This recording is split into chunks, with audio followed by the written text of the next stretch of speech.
La cultura de la vida y la revolución de la muerte. Estas charlas que vamos a tener a través de este medio es para tratar de que todos tomemos conciencia de la importancia que tiene la militancia celeste. Que no se puede ser indiferente en estos tiempos, no podemos ser menos pasivos, sino que tenemos que tomar parte ya en una posición muy clara, que es la defensa de las dos vidas, la defensa de la patria y la defensa de la familia. De eso vamos a hablar. Y vamos a empezar a tratar de dar los fundamentos de por qué tenemos que militar. Nosotros cuando nacemos con, podemos decir, con tres deudas al venir a este mundo. La primera deuda, gran deuda, es con Dios, porque hemos sido creados, ¿sí? No es que aparecemos así por una explosión, sino que hay una creación. Nuestra alma ha sido creada por Dios. Entonces estamos ya en deuda, porque siempre que alguien te regala algo, alguien que te dona algo, de alguna manera, al menos la palabra gracias tenemos que dar. Entonces estamos en deuda con este Dios. Y contrariamente a las deudas materiales, que cuando yo pido prestado, no sé, 1.000 pesos, 10.000 pesos, y cuando tengo que devolver me empobrezco, cuando yo trato de devolver a Dios algo, me enriquezco, ¿sí? Entonces mi primera deuda es con Dios. Mi segunda deuda es con la patria. Aquellos que dieron hasta su vida por nuestra Argentina. Estamos en deuda con tantísimos patriotas, desde Belgrano, San Martín, Rosas, etc. Lo que le debemos a ellos para que nosotros podamos gozar de esta libertad que hoy en día tantos nos la quieren quitar. Tenemos una deuda que es impagable, lo mismo que con Dios. Y de la misma manera tenemos una tercera deuda con nuestros padres. ¿Cómo podemos hacer para pagar, saldar, dar a nuestros padres lo que han dado, lo que nos han dado a nosotros y lo que han hecho por nosotros? A mí me encantaría poder abrazar a mi padre, que no lo tengo ya desde hace muchos años, y poder decirle gracias, porque ahora entiendo, después de tantos años, lo que vos hiciste por mí, por mi familia, tantos sacrificios, tanto trabajo, ¿no? Es decir, son esas deudas que no las podemos saldar. Son deudas que por más que uno trate de pagar y pagar, no lo vamos a poder nunca igualar. Entonces tenemos que tratar de ser conscientes que por lo menos a Dios, a nuestros próceres y a mi familia, a mi padre y a mi madre, tenemos que rendirle esa acción de gracias, ¿no? Ya decía Santo Tomás de Aquino que la primera actitud de la religión es el saber agradecer. Entonces nosotros tenemos que mirar a nuestra historia, tenemos que mirar a la patria y a la nación. La patria es lo que hicieron nuestros padres y la nación son aquellos que van a nacer en esta tierra. Entonces, pero acá vamos a tener dos posibilidades. Fíjense, la primera es saldar la deuda, ¿sí? O la segunda actitud es la de negar al acreedor. Yo no debo nada a nadie. Entonces, así es, por ejemplo, la actitud del ateísmo. El ateo que dice, no existe Dios, no debo nada, yo me las arreglo por mi cuenta, yo doy una explicación a todo este mundo, no me interesa. La segunda es, por ejemplo, la actitud con la patria, es cambiar o ignorar el origen. La mentira a través de la historia, de cómo surgió, cómo se hizo, cómo se fundó, cuáles son los valores que trataron de imponer nuestros verdaderos patriotas, es una manera de negar, ¿sí?, la patria.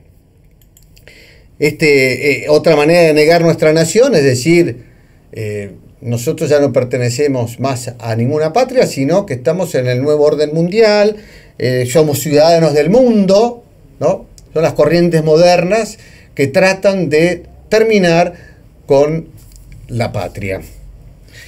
Y la otra actitud es también negar a nuestros padres. Oposición, como ha hecho el marxismo, con la dialéctica de crear oposición entre padres y hijos, esa oposición, esa dialéctica que se llamó generacional, ¿no?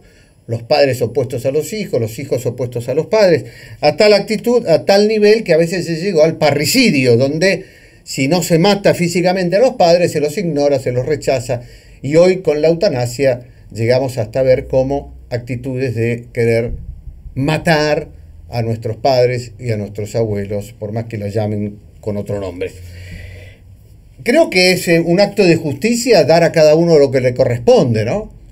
A Dios le tenemos que dar lo que corresponde, como nos ha creado, a la patria, a nuestros próceres y a nuestros padres. Entonces, con este fundamento, como decían los antiguos, la justicia es propia de los virtuosos. Con este fundamento en la realidad, este fundamento filosófico, si queremos, tenemos que tomar esta actitud de vida, ser agradecidos con Dios, nuestros padres y con la patria. Ahora bien, ¿qué pasa? Desde hace años venimos presenciando lo que se llama la revolución. ¿Qué significa la revolución? La revolución es dar vuelta, es un viraje, ¿no? Es revolver, es rebelarse, es un cambio radical y profundo, ¿sí?, contra un orden establecido. La revolución tiene sus momentos históricos. Es indudable que no podemos negar, ¿sí?, el orden sobrenatural. Ya desde la primera revolución con ese grito de Satanás que dijo no serviré, hizo la gran revolución que hasta el día de hoy y hasta el final de la historia va a tener sus momentos, sus secuaces, sus representantes. Esa revolución empieza en la eternidad, ¿no? Dios crea a los ángeles y algunos no se rebelan, miles, ¿sí? Pero, ¿quiénes son estos representantes? ¿Qué pasa a lo largo de la historia? ¿Dónde está la revolución? Quiero ser breve y en los momentos más importantes. Una gran revolución fue la Revolución Protestante, donde la Europa se divide, la Iglesia se divide, ¿sí?, y empiezan los grandes problemas.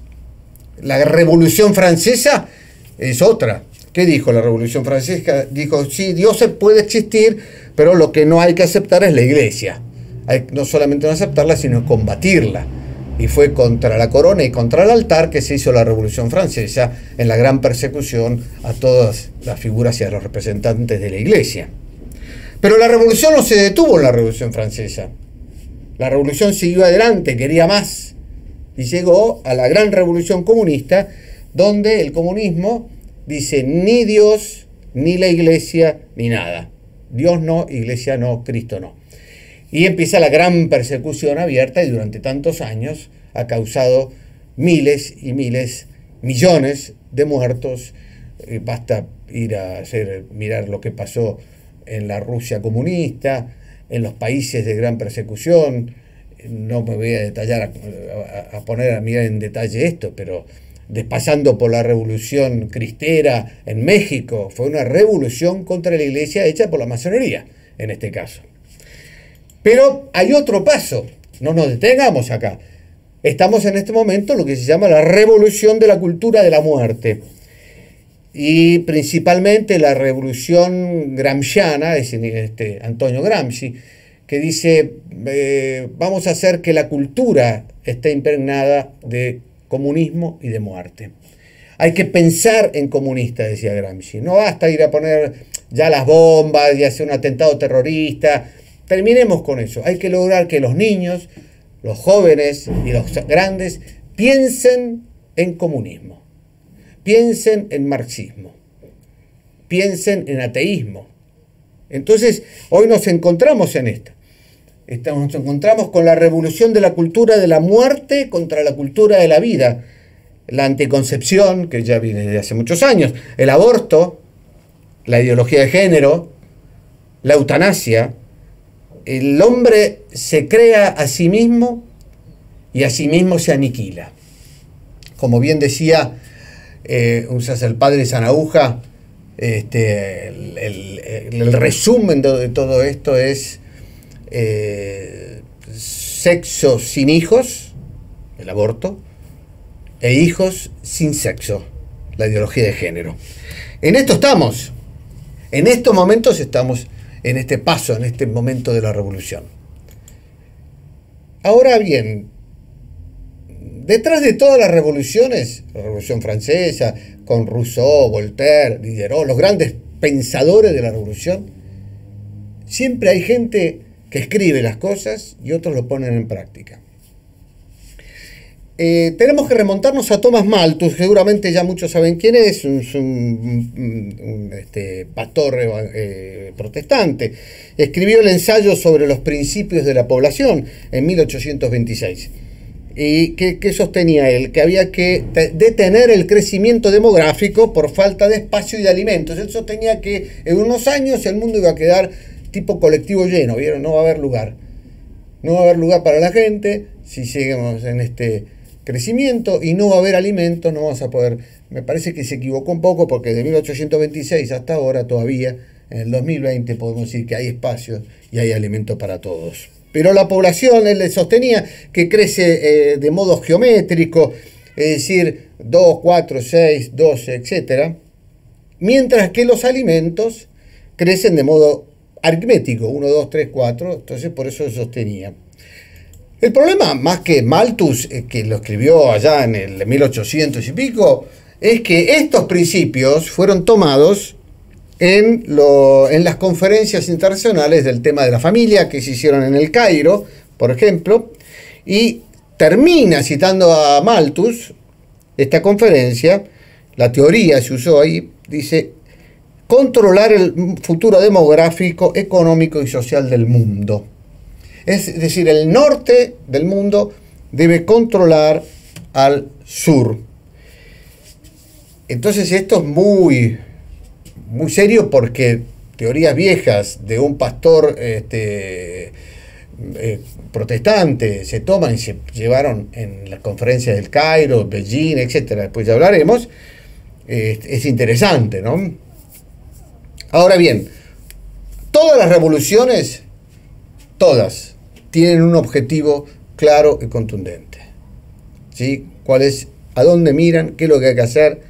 Y por eso las revoluciones fueron dando un paso, ¿no? Una cosa es la Revolución Francesa, la Revolución Comunista, la Revolución Gramsciana y la Revolución del Nuevo Orden Mundial. Estamos en la Revolución del Nuevo Orden Mundial. La negación de los derechos.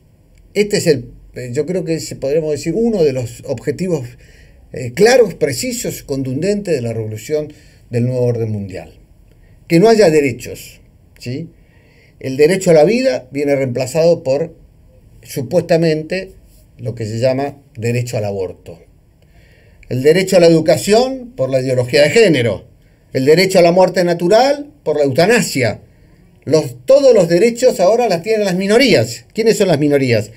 Las minorías revolucionarias, los LGTB, los de unión igualitaria, los pedófilos. Ellos van a decir, no hay derecho a la inocencia de los niños, sino que hay derecho a que si el niño quiere y yo también quiero, soy un adulto, puedo pervertir y abusar de un niño.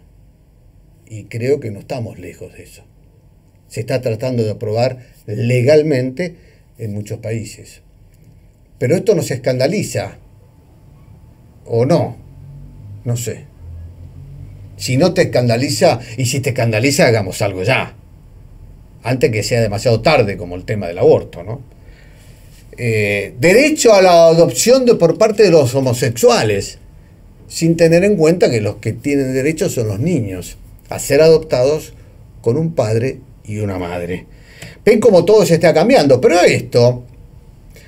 este gran papa que fue San Juan Pablo II, en el año 1995 escribió una encíclica que se llama Evangelium Vitae, y en el número 11 él dice exactamente esto. ¿Qué pasa? Que nadie le prestó atención, o si se leyó, nadie tomó conciencia de lo que estaba diciendo, me parece. Esto está escrito en el 95, ¿sí? Hace 25 años atrás. Dice, el hecho de que tienden a perder en la conciencia colectiva el carácter de delito y asumir paradójicamente el de derecho. Es decir, lo que se llama delito, lo que es un delito, tiene que ser reemplazado por la palabra derecho. Si hasta hoy en Argentina el aborto es un delito, si se vota, ¿no? Porque parece que los señores diputados y senadores en este país tienen la potestad y la autoridad para decidir quién vive y quién muere. Si gana la posición de los verdes, va a pasar a ser un derecho. Lo mismo con la ideología de género, matrimonio igualitario, etcétera, ¿no? Por eso el Papa dice esto, ¿no? Entonces dice, hasta el punto de pretender con ello un verdadero y propio reconocimiento legal. Es decir, que las leyes, las constituciones los reconozcan como un derecho, ¿no? Por parte del Estado y la sucesiva ejecución mediante la intervención gratuita de los mismos agentes sanitarios. Y se pregunta al Papa, ¿cómo se ha podido llegar a una situación tan semejante? ¿Cómo hemos podido llegar a esto? Esa es la pregunta que tenemos que hacernos, ¿no? ¿Cómo llegamos a esta situación? ¿Cómo es que en el año 18, 2 años atrás, la gente sale a la calle? ¿Por qué no salimos antes? Realmente, pero mucho antes. Se puso la ley del divorcio, ahora la ley del matrimonio igualitario, ahora van a poner la ley del aborto, mañana la pedofilia. ¿Qué estamos haciendo? ¿Qué nos pasa? Dijimos que la revolución tiene su objetivo claro, ¿no? Vamos a lograr esto, ¿sí? Ahora, esto no se hace solo.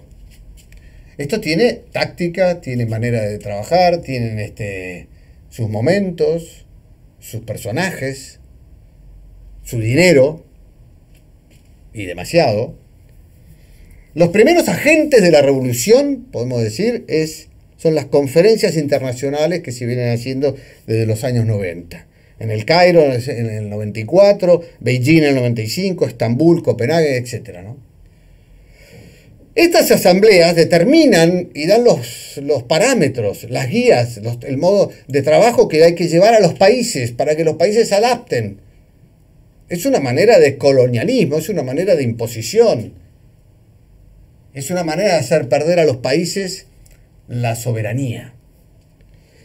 Estas asambleas internacionales las mandan a lo que se llaman asambleas generales especiales, ¿sí? Donde controlan a las conferencias internacionales y a los tratados de derechos humanos. Ahí entramos con todo este juego de las palabras de derechos humanos, en donde derecho humano es que la mujer puede abortar a su hijo. No hay derecho humano en el hijo, en el niño, ¿no? Y por eso, digo, en esto insisto, porque se suprime la autonomía de los países y la soberanía. Esto es muy, pero muy grave y hay que oponerse realmente a este sistema.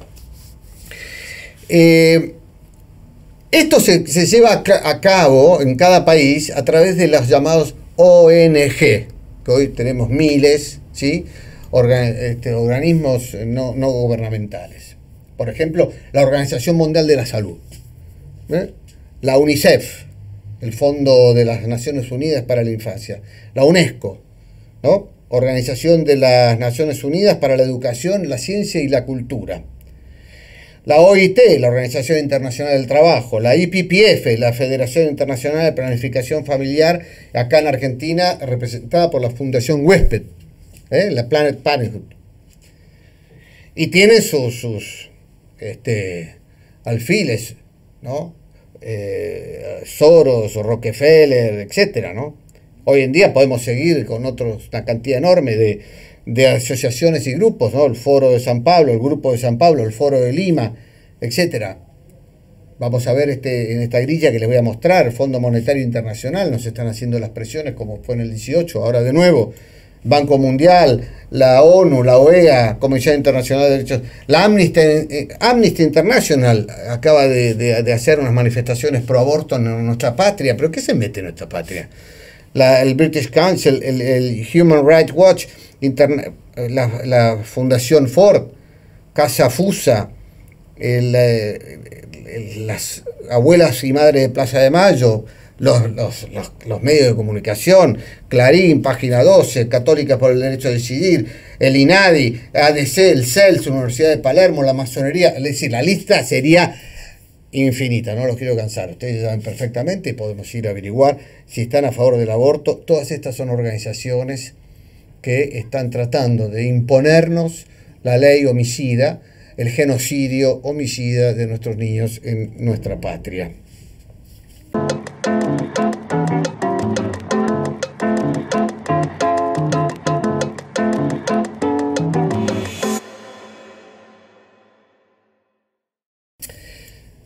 Bien, entonces tenemos objetivos, personajes, organizaciones que llevan a cabo esta revolución del nuevo orden mundial.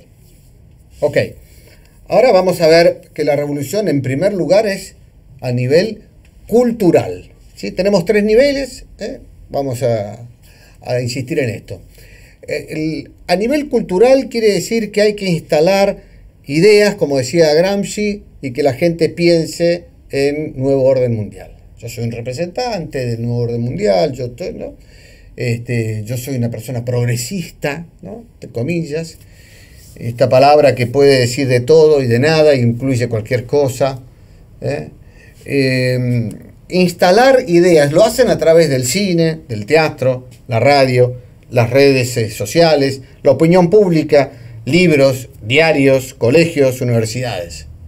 Y muchas veces con la complicidad de aquellos que tendrían que ser pro vida, con orientaciones de valores cristianos. Vemos como nuestros católicos, colegios, entre comillas, son socios de esta revolución del nuevo orden mundial. He visto la bandera del arco iris en aulas de colegios católicos. He visto salir a chicos y chicas de los colegios de la capital con el pañuelo verde de adentro del colegio. Pañuelo verde acá en la muñeca. Yo digo, a ver, ¿a qué estamos jugando? Pero esto no es juego, esto es una batalla. Es una batalla que empezó con Satanás, dijimos, ¿sí? Entonces acá lo que se trata de hacer es pensar y actuar como representante progresista del nuevo orden mundial. Es muy claro. Es una revolución, además de cultural, el segundo paso es una revolución ideológica. La ideología de género, ¿sí? El aborto como un problema de salud, ven cómo nos quieren cambiar a través de palabras. Los problemas de salud, sí, de salud para el niño. Es el único caso donde entran 2 en una sala de operatoria, por decir así, y uno sale muerto seguro. Pueden salir los 2 muertos. ¿Sí? De problemas de salud. Si no hubiera aborto, ninguno muere. ¿Entienden? La eutanasia como muerte digna. ¿Ven? La ideología muerte digna. ¿Quién sos vos para decir cuándo tiene que morir una persona? ¿Quiénes somos nosotros? O sea, la revolución es cultural, ideológica y política. Desde hace tiempo que se vienen creando políticas pro muerte. ¿Sí? Ocupar todos los lugares del poder. La ley Mordaza, dictar leyes. En Italia se está por dictar la ley de que no se va a poder criticar nada ni nadie. No vas a poder ser libre y decir, yo no estoy de acuerdo con esto. Va a haber penas severas, hasta de cárcel, para personas que han cometido este supuesto reato. Van a tener que ser reeducados por trans, si el Estado lo decide, pueda mandar a un colegio imagínense, un colegio de religiosas ancianas donde le mandan un trans, un travesti, estos que van disfrazados como el Queen, no sé cuánto, y le viene a decir a la monjita de 78 años que es lo que tiene que hacer y decir. Es tremendo. Leyes que condenan a médicos porque han salvado la vida, es decir, pasó en Argentina con el doctor Rodríguez Lastra. Por eso la revolución, cambiar, todo es un cambio, todo es dar vuelta, poner patas para arriba, todo esto. Antes de dar vamos a terminar con esto, para después empezar la segunda parte. Quiero que por parte de los Provida en general, ¿no? Por lo menos en lo que nos respecta a nosotros desde Marcha por la Vida, ¿sí? Como responsable de Marcha por la Vida en la República Argentina y un poco en contacto con las de Marcha por la Vida en el mundo, tenemos esos principios que no son negociables. Que es inútil que yo me siente a conversar con una persona sobre si es necesario, si se puede, a ver qué pensás vos del aborto. Es pérdida de tiempo. No me siento. Mirá, yo no voy a. Podemos hablar de otras cosas, pero no perdamos el tiempo. son principios que no se pueden negociar. El primero es que desde la vida empieza desde el momento de la concepción, punto. No lo digo yo, lo dice la ciencia, los que tienen autoridad. No lo dice ni la Biblia, aparte de la Biblia no lo dice, sino científicamente ya está demostrado que la vida comienza en el instante mismo de la concepción y va respetada. El segundo principio no negociable es el matrimonio, la familia. El matrimonio fundado sobre la unión de uno con una para siempre. Es decir, un varón con una mujer para siempre. ¿Sí? Esa es la base, esa es la familia, la cual nosotros no negociamos. ¿Ok? La familia. Tercer principio no negociable es el derecho que tiene la familia de educar a sus hijos. Nadie puede tomar a los hijos de una familia y decir, lo voy a educar yo. Son derechos que no se pueden tocar. ¿Sí?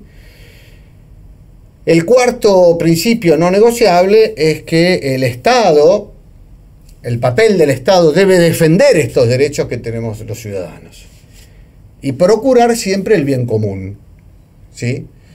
El Estado debe velar por eso, por respetar nuestros principios, nuestras ideas, y no nos pueden coartar, no nos pueden obligar, no nos pueden marcar la cancha.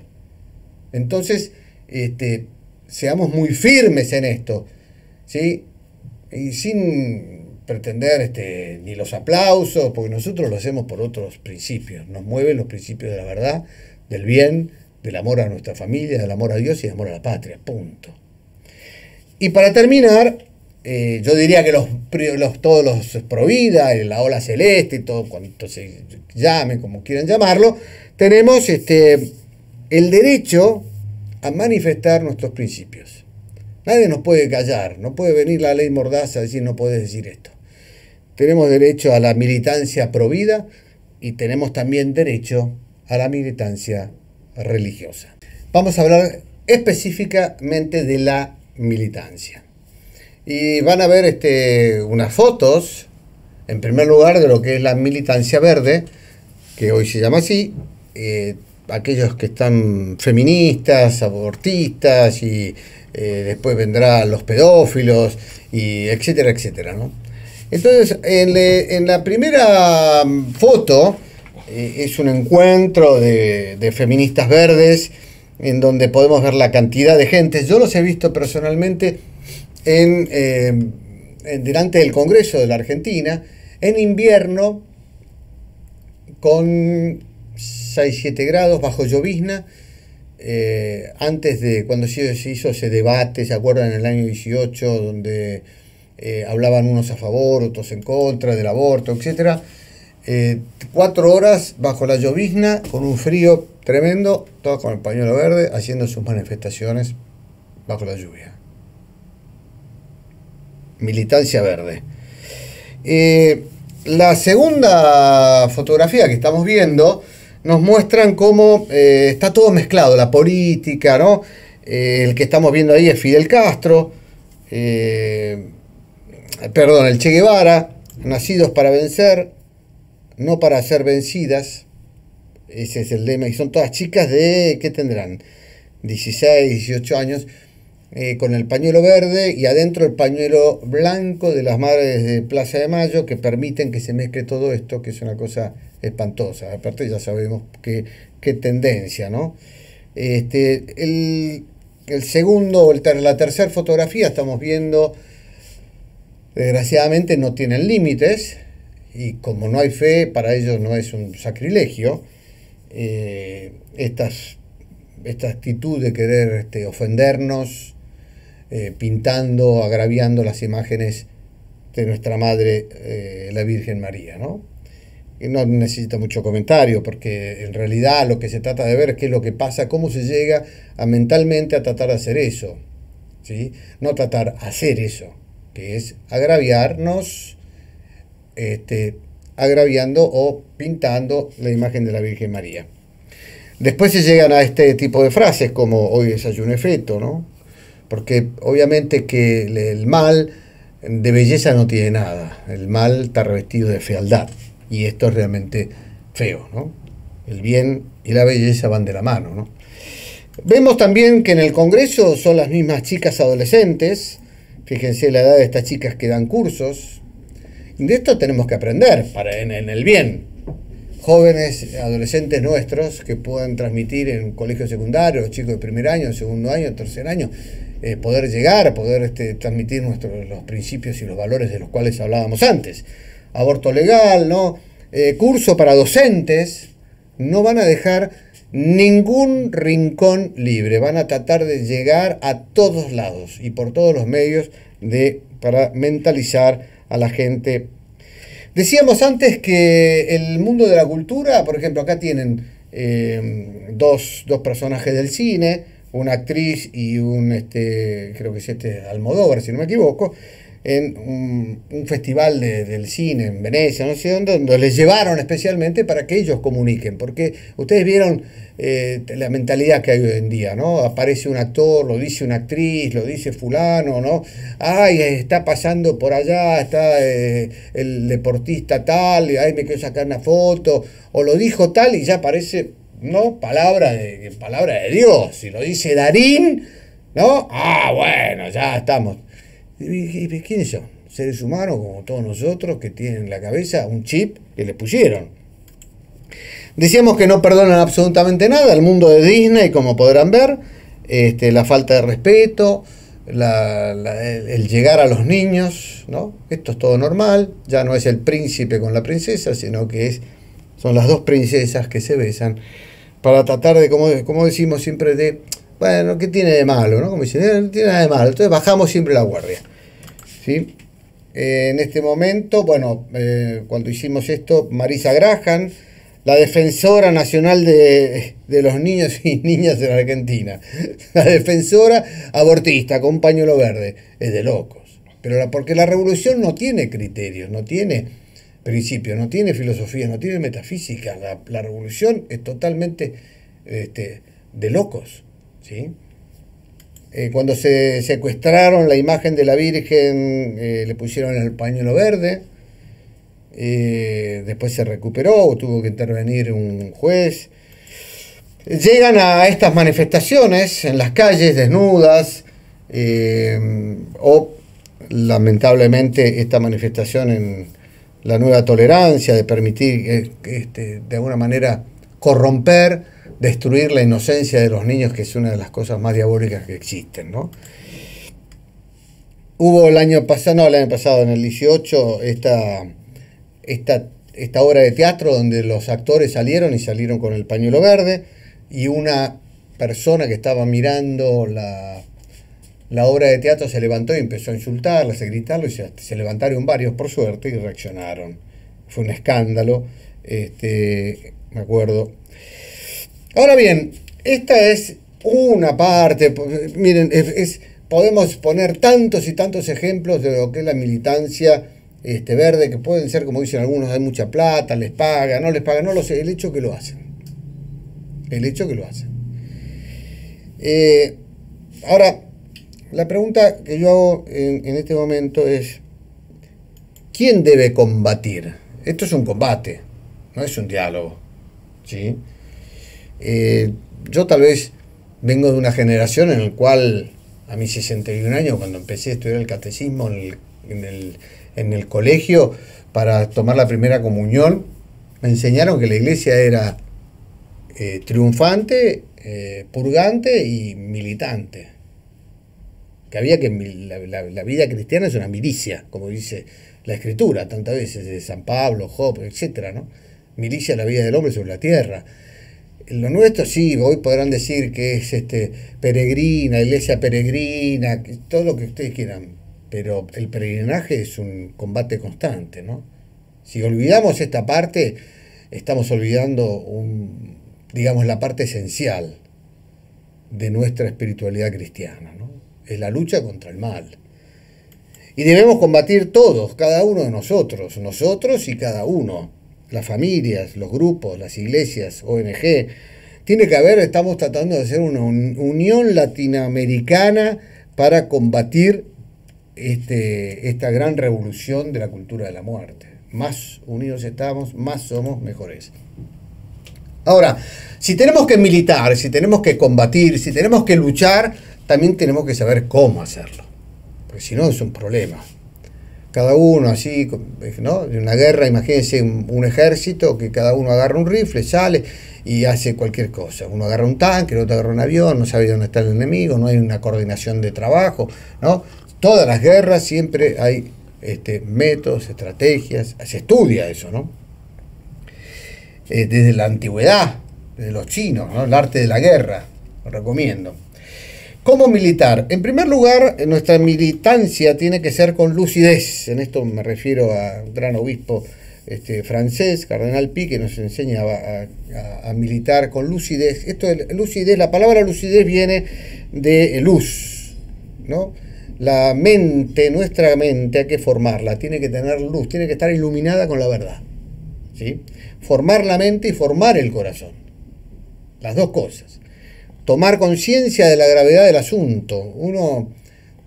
Si uno siente un pequeño ruido en la calle, no pasa nada, no sale, no se mueve.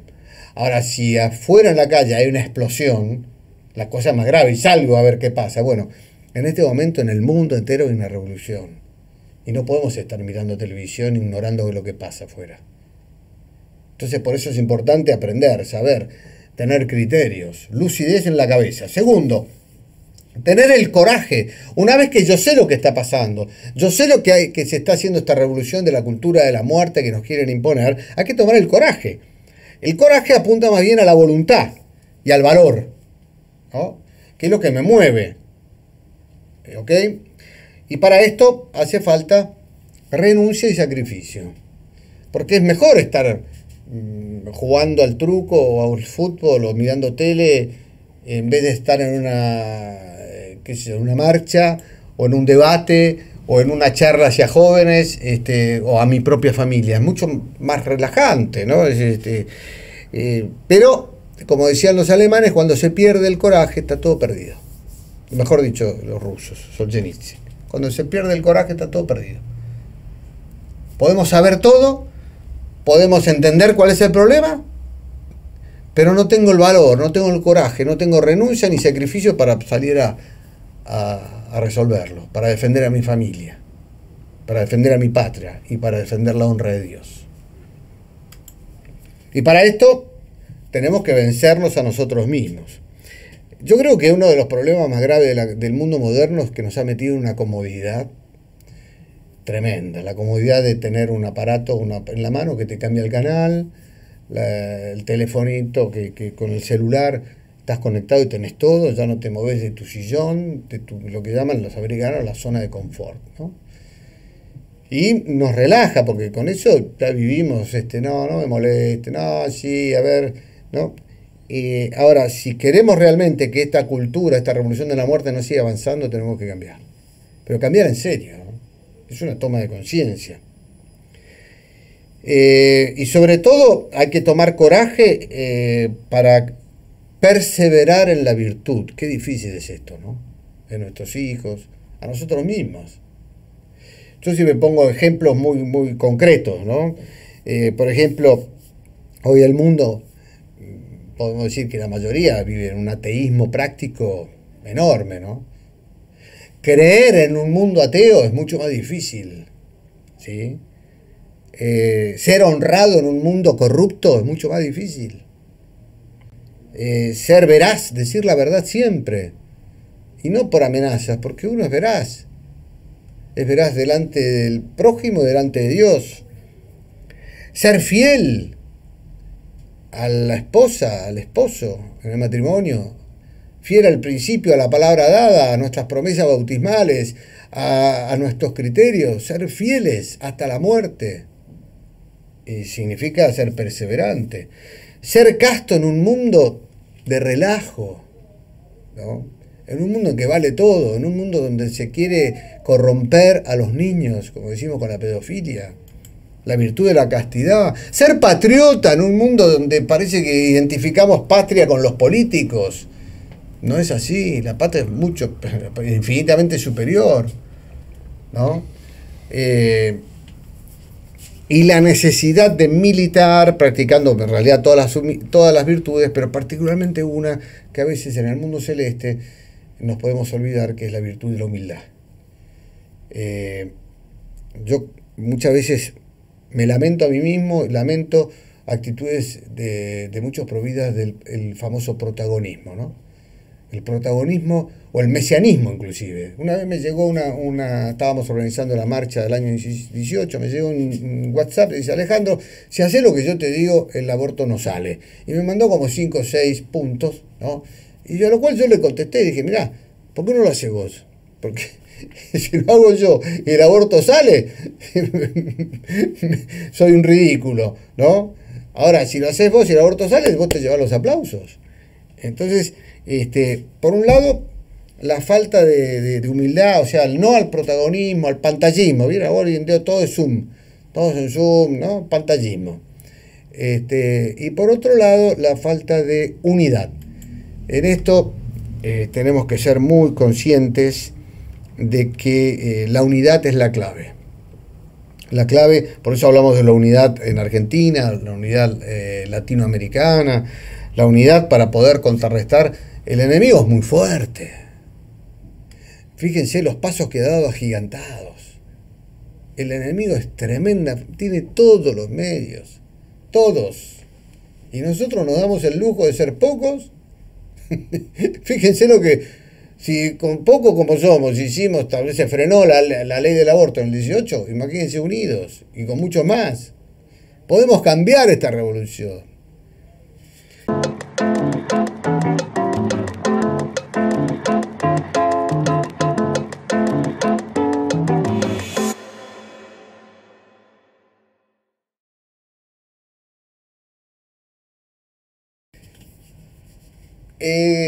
Yo creo que en toda militancia, más allá de cómo debemos militar, tenemos que evitar los peligros. ¿Cuáles son los peligros que pueden complicar o condicionar la militancia celeste? En primer lugar, el callar la verdad, no decirla. Eso es una falta de amor a Dios y de amor al prójimo. Negarle la verdad a tu hijo es una falta de amor. Las verdades a medias también, sí, no, bueno, sí, pero no tanto. Las componendas, entrar con políticos, entrar en la verdad es a medias, ¿no? El miedo, decíamos antes que hay que tener coraje, ¿no? Pero el miedo nos puede paralizar, como hace muchas veces el miedo. El miedo de decir la verdad. No hay que tener miedo. ¿Sí? El otro gran peligro es la comodidad, la indiferencia y la cobardía.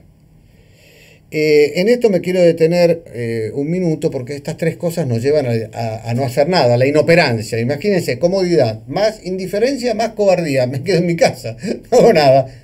Me pongo a ver el zorro que todavía dan en la televisión. Qué viejo soy, bueno. Pero no hago nada. Y en esto me quiero remitir a un personaje que es tremendo, que es el único personaje que la Iglesia Católica, después de 2000 años, sigue nombrando todos los domingos, cuando se reza el credo, en la fiesta de solemnidad, que es el único personaje del Imperio Romano, que en el credo se llama Poncio Pilatos. En el credo no nombramos ni a Anás, ni a Caifás, a ningún personaje digamos, de la época de Cristo.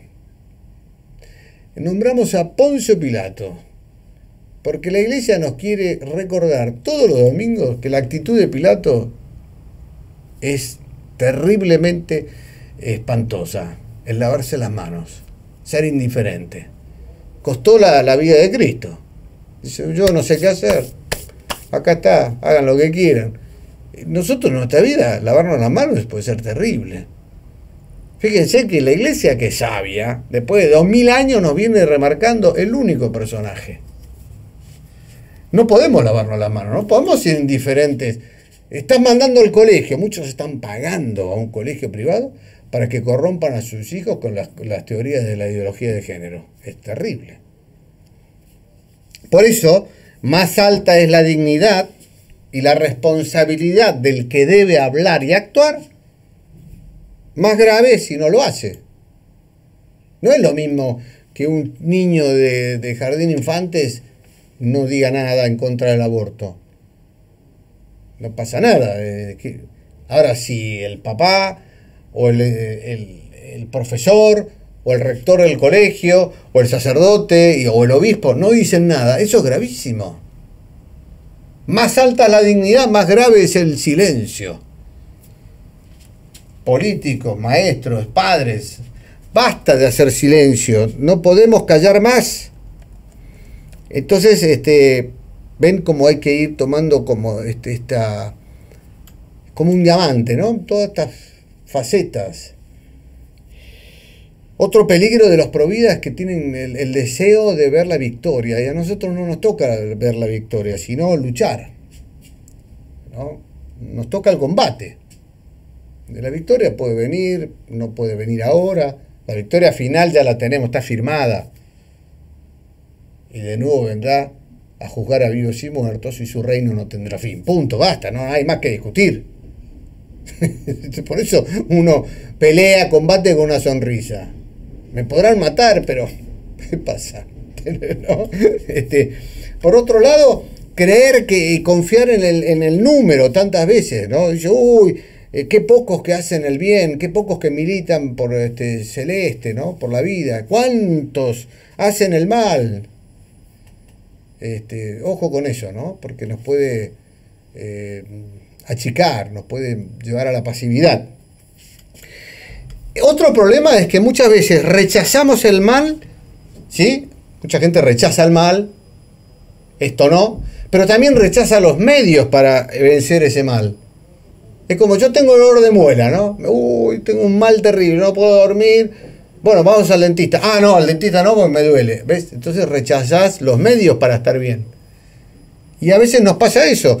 ¿Qué hay que hacer para evitar la ley del aborto? Y hay que tomar conciencia, participar, meterte, instruirte, tomar coraje, manifestarte, salir a las calles, ir a una marcha por la vida, lo que sea. ¿O no? Eso, ¿ves? Rechazas el mal y también los medios para vencer el mal. Es gravísimo. Después están aquellos que crean oposición entre cosas que no hay, como la mentalidad dialéctica en la cual hemos crecido, se nos ha metido y no nos dimos cuenta. Es decir, yo rezo. No, yo solamente salgo a la acción. No es una cosa ni la otra. Es decir, mejor dicho, las dos cosas juntas. Rezo y hago acción. La falta de organización por parte de los grupos pro vida es un tema que nos podría dar para mucho tiempo, pero creo que hay que lograrlo, hay que luchar para eso, para evitar justamente que nuestro trabajo y nuestro sacrificio tenga sentido, ¿no? Para ir terminando, tenemos que tomar conciencia que la primera si esto es una batalla que empezó en la eternidad, el misterio de iniquidad, Dios, Satanás que se revela contra Dios y va a terminar en la fin de la historia, tenemos que tomar conciencia que esa gran batalla, en primer lugar, se realiza acá adentro, es con uno mismo. El peor enemigo somos nosotros mismos, como dijimos recién, tantas cosas, ¿no? La fiaca, la pereza, la inoperancia, la comodidad. Tenemos que ser un ejército, pero un ejército, que dijimos, tiene que estar unido. Un ejército dividido ya perdió. En toda batalla, ya perdió. En un ejército hay oficiales, hay suboficiales y hay soldados. No todos hacen lo mismo. Hay unos que hacen una cosa, otros que saben otra y otros otra. Pero no es que uno tenga más importancia que el otro. Porque es importante todos juntos. Ganó el ejército. ¿Sí? Hay una estrategia de defensa y de ataque. Es un tema que tenemos que tratar de analizar los celestes. Siempre estamos a la expectativa. Tenemos que salir nosotros a ganar terreno. Tenemos que disparar nosotros primero.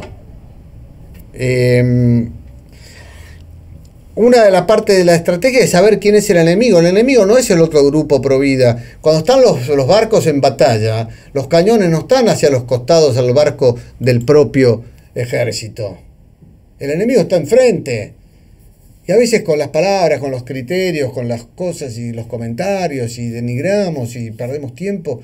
El enemigo es el que está atrás de toda esta batalla de la revolución de la cultura de la muerte. Ahora, si esto es una batalla, tenemos que saber y tener muy bien claro que en toda batalla hay heridos y hay muertos. En nuestra... cómo puede pasar esto? Más allá de la muerte física o ser herido físicamente, que a veces puede pasar, ha pasado en manifestaciones pro vida o en otros lugares del mundo, de gente que ha sido arrestada. Pero nos pueden difamar, pueden tocar nuestro orgullo, nuestro honor, ¿sí? Nos hieren ahí, nos critican, nos dicen. Tenemos que tener consciente que en una guerra siempre hay heridos y hay muertos. Pero hay valientes y hay héroes en toda la batalla, ¿no? Hay gente que se la ha jugado más.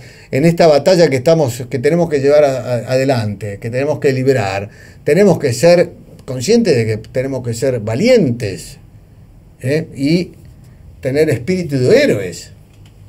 Pero en toda batalla también hay cobardes y hay traidores. Y me remito solamente a la figura del Dante en el 9º círculo del infierno, cuando va terminando, ya que después sale del infierno.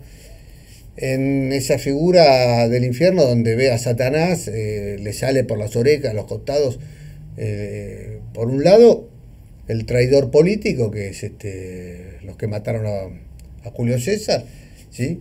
Cayo Brutus, y por el otro lado sale Judas, Judas, el traidor religioso, ¿no? Mira al Dante en esta imagen, es terrible, porque pone en el último infierno a los traidores.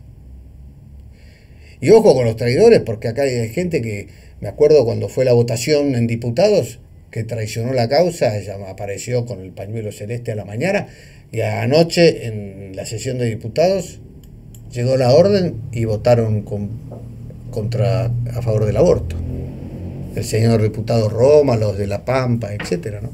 Eso es traición. Y ojo que dentro del mundo pro vida puede haber muchos traidores. Entonces, pero esto pasa en todas las batallas. Si perdemos de vista esto, hemos perdido todo. No entendemos qué es lo que está pasando. Nos vamos a lamentar. Estamos en pleno combate. Pero, por suerte, en el mundo celeste, que se ha levantado esta ola celeste desde que empezamos las grandes marchas por la vida, desde la primera, allá en el año 17, cuando salimos desde Plaza de Mayo hasta el Congreso, después en marzo, primera marcha la segunda marcha, cuando Macri abrió el juego, ¿se acuerdan? Y después en mayo, y después, etcétera, las otras marchas, nace esto de la ola celeste, que tenemos que ganar la calle. Si no ganamos la calle, estamos listos. Tenemos que visibilizar nuestro combate, ¿sí? Tenemos que hacernos ver, tenemos que los medios nos tomen, que usemos las redes sociales. Estamos viendo hago unos flyers muy pequeños y juntamos firmas. Ahí hay que actualizar el número de la cantidad de firmas que conseguimos cuando se presentaron era estar horas y horas con esto que estamos viendo ahora, que es la gente recolectando firmas con una mesita, una sombrilla, con frío, calor, viento, lo que sea, y juntamos más de 1 millón de firmas en la Argentina, que presentamos al Congreso, distintas organizaciones. Marcha por la Vida consiguió más de 600.000 firmas, contra 65.000 firmas de Las Verdes. Después me acuerdo por ejemplo, acá estamos viendo en un colegio en el norte de la Argentina, donde todos los chicos llevan el pañuelo celeste. Quiere decir que en los colegios también, si se quiere, se puede educar bien. Si se quiere, se puede y se debe educar bien. No solamente por esto. Esta es una chica de la ciudad de San Rafael que militante pro vida, militante excelente, una chica, tuve la referencia de ella, averigüé, que después de hacer su confesión general volvió a su casa y en bicicleta, y un automovilista la mató.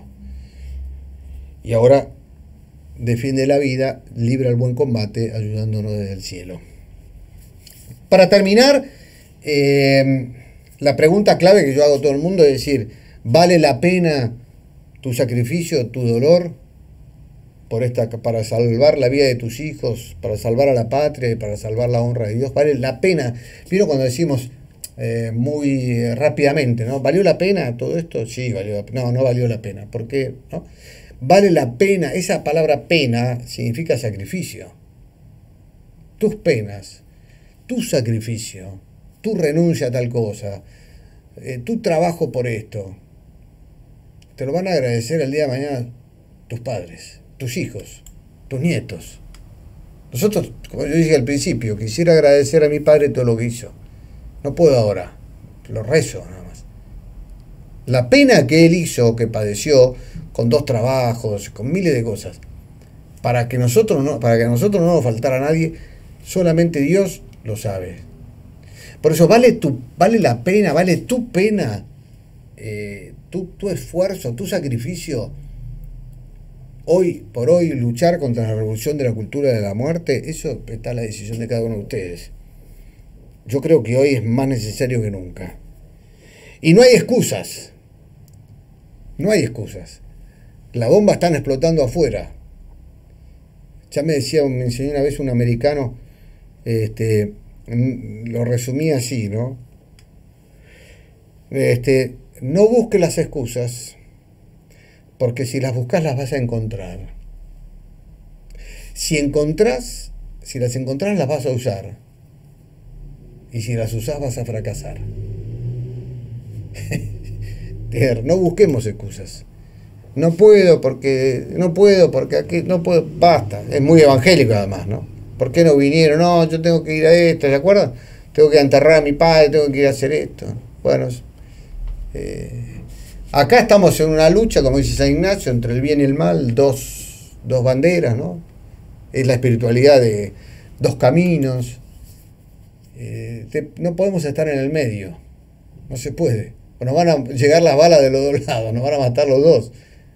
Aparte por mediocre, ¿no? La mediocridad, ya sabemos lo que pasa. Entonces, termino, que les quede, si no se aburrieron mucho, por lo menos que para resumir todo, que les quede esta frase, de la cual no se puede, con esta frase nadie nos puede ganar en una discusión. Nunca es lícito matar a un inocente.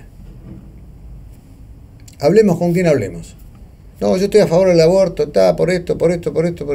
Ok, ¿es lícito matar a un inocente? No, basta, termina la conversación.